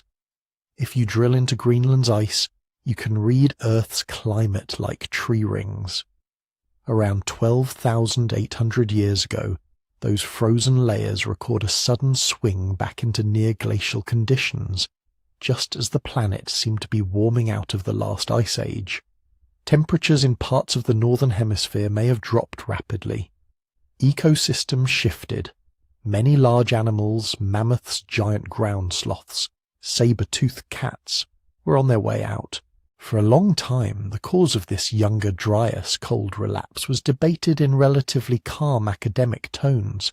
Changes in ocean circulation, meltwater disrupting currents, subtle shifts in solar output. Then, in 2007, a team of researchers proposed something more cinematic. They suggested that fragments of a disintegrating comet, or possibly an asteroid, slammed into or exploded over the ice sheets and continents of the northern hemisphere. The impacts, they argued, would have showered the atmosphere with dust, soot and water vapour, triggering fires, blocking sunlight and destabilising the climate. Meltwater pulses could have surged into the oceans, raising sea levels and causing outburst floods. In other words, a cosmic trigger for sudden cold, ecological chaos, and, perhaps, for some of those mega-floods that later became the skeletons of myth. At first, many geologists and paleoclimatologists were deeply sceptical. Extraordinary claims require extraordinary evidence, and impact craters from that exact time were elusive. Some of the proposed markers, tiny spherules, unusual distributions of platinum, charcoal layers, could, critics argued, be explained by more ordinary processes. But the idea would not die. Over the years, new papers have trickled out, finding what some interpret as impact proxies at sites in North America, Europe and the Middle East. A thin layer enriched in platinum here, unusual forms of glassy melt there, timing that lines up suspiciously well with the onset of the Younger Dryas. The debate is ongoing. Many researchers remain unconvinced. Others consider a cosmic impact plausible, at least as part of a larger cascade of events. It is not settled science. It is an active, sometimes heated argument. What's notable, for our purposes, is that this is one of those fringe ideas that has, at least partly, pulled legitimate research along with it. Even critics of the impact hypothesis have had to sharpen their understanding of late Ice Age climate dynamics, megafloods and extinction patterns to respond. The conversation has expanded. If we rewind even further, we find another cosmic flood story proposed by scientists rather than mystics, the Tolman-Bolide hypothesis. In the early 1990s, Alexander and Edith Tolman, an Austrian geologist couple, argued that around 9600 BCE, a date they associated, interestingly, with Plato's Atlantis chronology, a giant comet broke apart and struck Earth in multiple places, not just one crater, but several, mostly in the oceans. They pointed to supposed impact structures, layers of unusual deposits, and, crucially, to global flood traditions. According to their reading, those myths, biblical, Mesopotamian, Indian, Native American, were cultural fossils of a single worldwide catastrophe. Gigantic tsunamis radiating out from oceanic impacts, smashing coastlines, drowning lowlands, terrifying anyone alive to witness them. The scientific community was, on the whole, harsher on this proposal than on the Younger Dryas impact. Many of the claimed craters have not stood up to scrutiny. The geological evidence is, at best, ambiguous, and the attempt to tie almost every major flood myth on Earth to one specific event at one specific time is exactly the kind of sweeping monocausal explanation that makes historians nervous. Cultures reuse themes. Similar stories can arise from similar local disasters without needing a single master catastrophe behind them, and yet The Tolman's work illustrates something important about how these theories operate. They don't just offer mechanisms, comets, fragments, bolides. They offer meaning. They say your stories are not just stories. They are eyewitness accounts, stretched and stylized across millennia. They anchor human memory to cosmic drama. They connect the small, frightened groups on riverbanks to vast objects falling from the sky. That is intoxicating. It also explains why ideas like Hancock's lost civilization or recurrent comet strikes gain so much traction with the public, even when specialists remain wary. First, they are narrative-rich. They have clear villains and victims, rises and falls, an advanced culture wiped out by nature, a golden age punished, survivors seeding new societies. This mirrors the flood myth template almost too perfectly. Second, they satisfy a deep intuition that there must have been more. That our species' story didn't just creep forward in small increments, but leapt and crashed, with forgotten chapters buried offshore or under ice. Third, they speak to a modern anxiety. If an earlier global civilization was blindsided by a cosmic rock or an abrupt climate shift, what does that say about us? Our satellites may be better, our computers faster, but we're still living on the same fragile crust under the same sky. From a historian's perspective, there is a balance to be struck here. On one side, open-mindedness. The Earth has, beyond any doubt, been struck by large objects from space before. Massive floods have happened. Sea levels have risen by more than 100 meters since the glacial maximum. Human populations have watched familiar coasts drown and rivers rearrange themselves.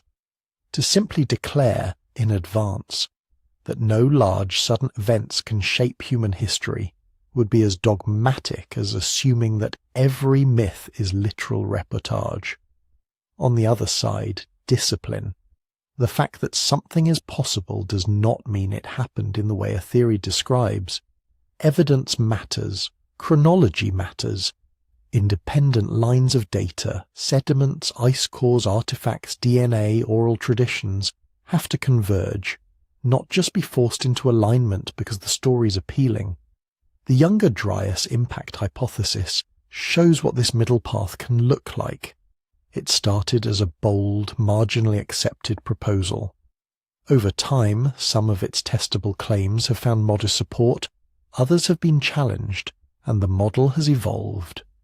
Whatever the final verdict, the process has been scientific. Arguments, measurements, revisions. The more sweeping lost civilization narratives, in contrast, often move in the opposite direction. When evidence fails to appear where it should, the explanation shifts to conspiracies, hidden records, or ocean floors conveniently unreachable. At that point, we have left inquiry and entered speculation. For our flood paradox, the lesson is quiet but important. It is entirely possible that real cosmic events and catastrophic floods have threaded themselves into human memory. It is also possible that some of our most enduring myths preserve, in distorted form, genuine encounters with a wilder, more dangerous planet. But the power of those myths does not depend on a single comet, a single Atlantis, or a single bolide.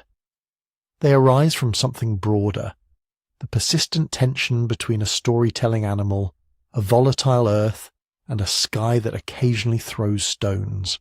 When we blur the line between what we can reasonably infer and what we simply wish were true, we risk losing sight of how remarkable the real story already is. So we stand in this strange place. On one shore, the careful reconstructions of geology and archaeology.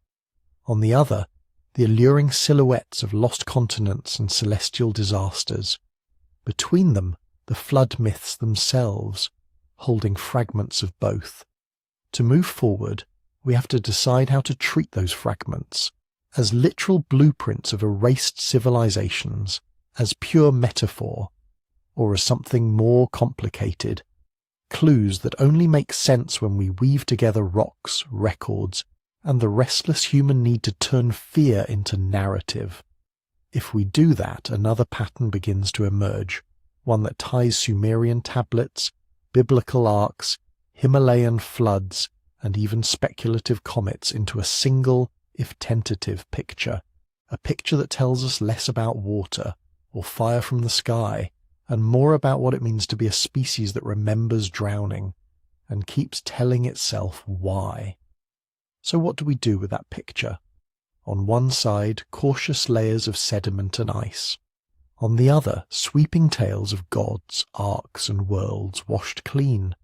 The temptation is to choose, to say, it was all just stories, or it was all one great event. But when you lay everything we've seen side by side, a different answer emerges.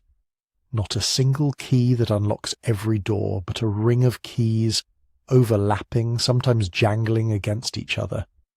Part of the flood paradox dissolves the moment we stop hunting for the flood. Instead, imagine a world full of floods. Not in the abstract, but in the way your ancestors would have known them. Rivers that suddenly rose 10 meters in a night. Glacial lakes held in by ice dams, failing in hours and ripping valleys apart. Coastlines that, over a few generations, crept inland by kilometers as the last ice age thawed and the seas quietly climbed. Every region had its own catastrophes. In Mesopotamia it was the rivers, Tigris and Euphrates jumping their banks, cutting new channels, drowning fields that had fed families for centuries. In South Asia it was monsoon rivers turning from lifelines to avalanches of brown water. In China, the Yellow River, notorious even in recorded history for changing course and erasing towns.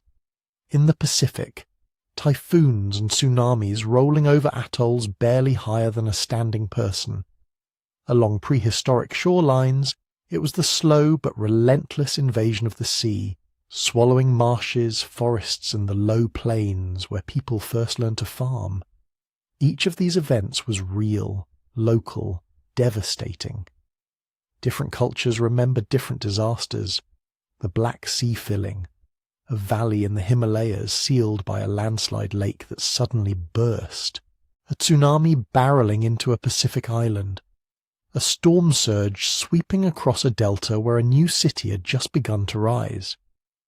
But human minds, scattered across the planet, kept reaching for the same shape to wrap these memories in.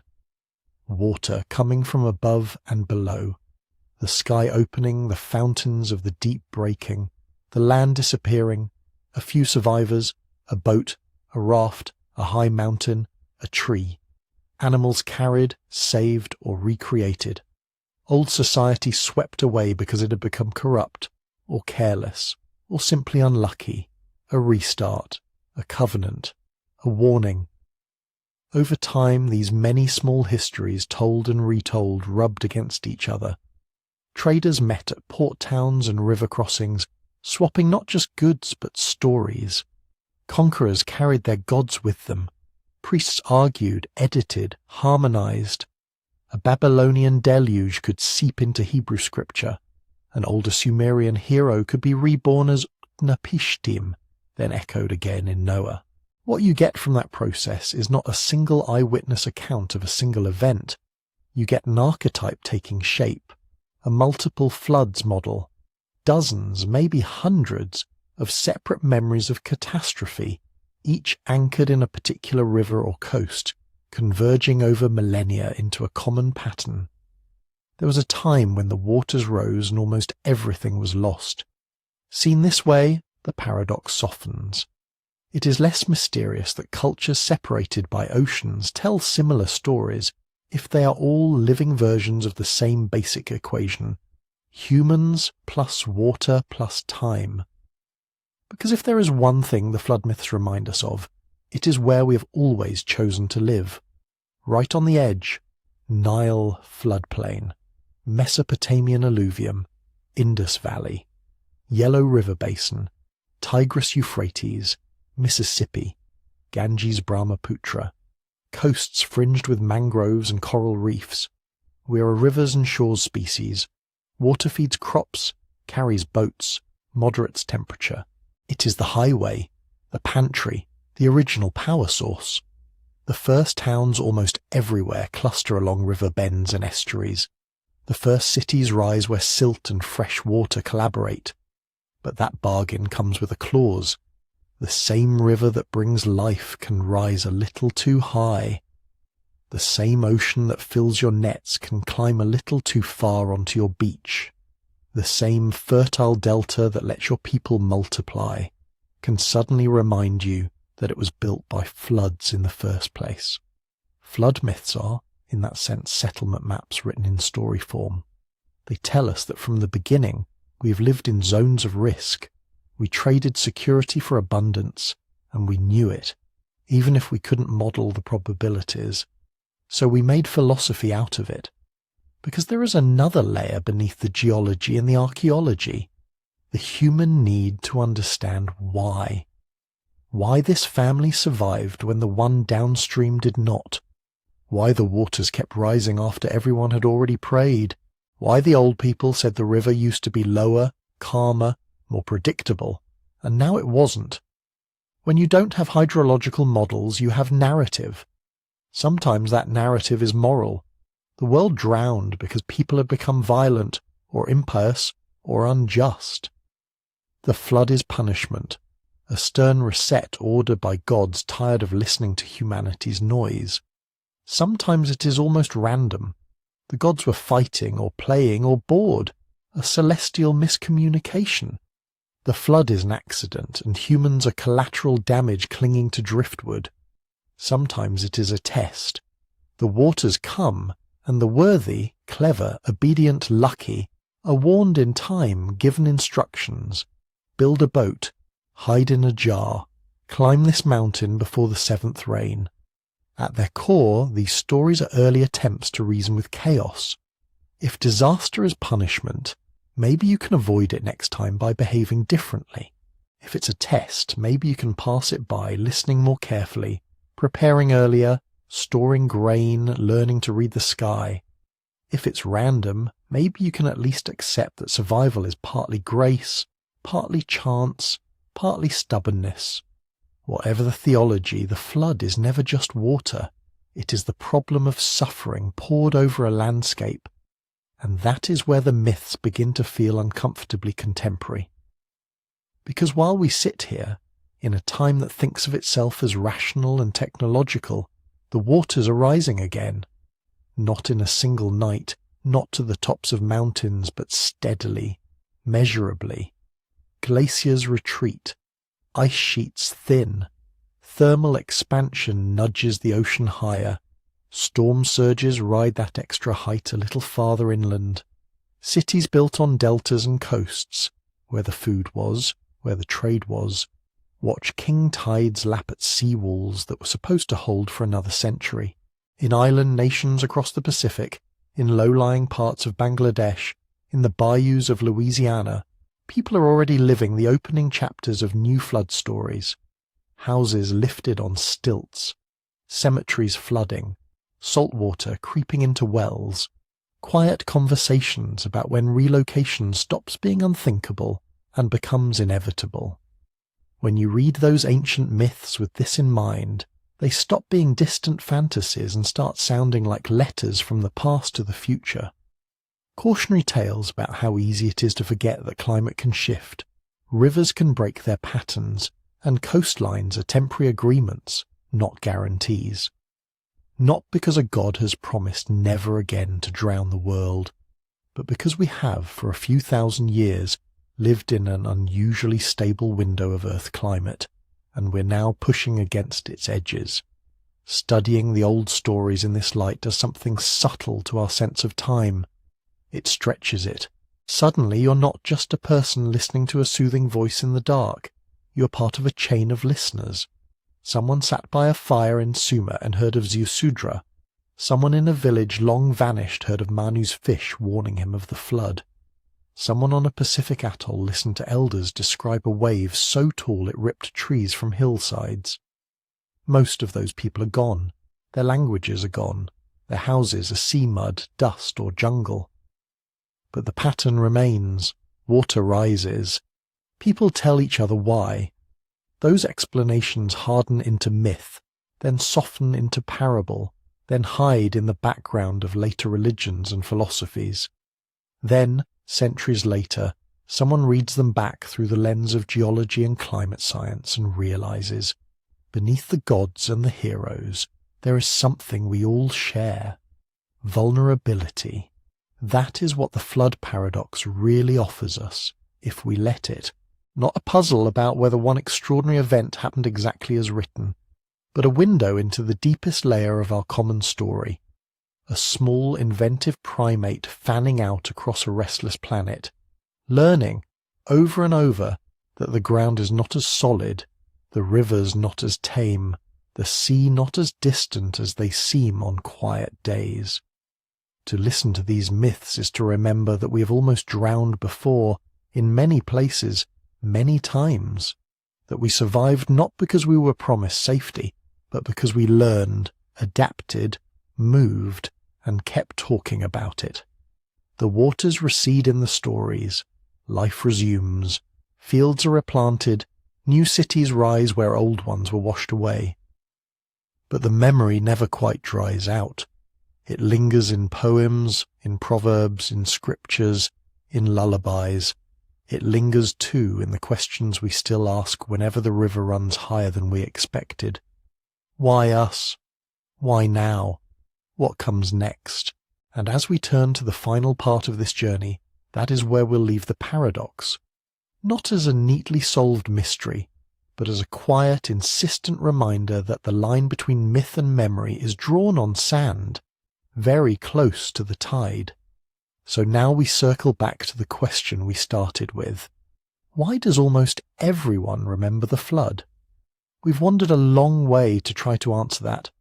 From Sumerian clay tablets scratched with the first known deluge, to the careful redactors of Babylon and the compilers of Genesis.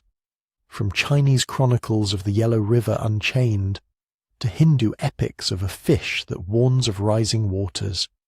From Aboriginal songlines that trace drowned coastlines, to canoe stories in the Americas and canoe journeys across the Pacific. We dipped down from story into stone, into sediment layers, drowned river valleys, tsunami sands and lake cores, and then further still into the deep well of the human mind. Archetypes, collective memory, the strange way that dreams and disasters keep returning to the same symbols, even when cultures never meet. Along the way, the flood itself stopped being a single suspect in the dock. Instead, it became a pattern, a rhythm. Water rising and falling, carving itself into landscapes and languages alike. Each culture singing its own version, but the melody familiar. Danger, loss, survival, renewal, which leaves us with a different kind of wonder.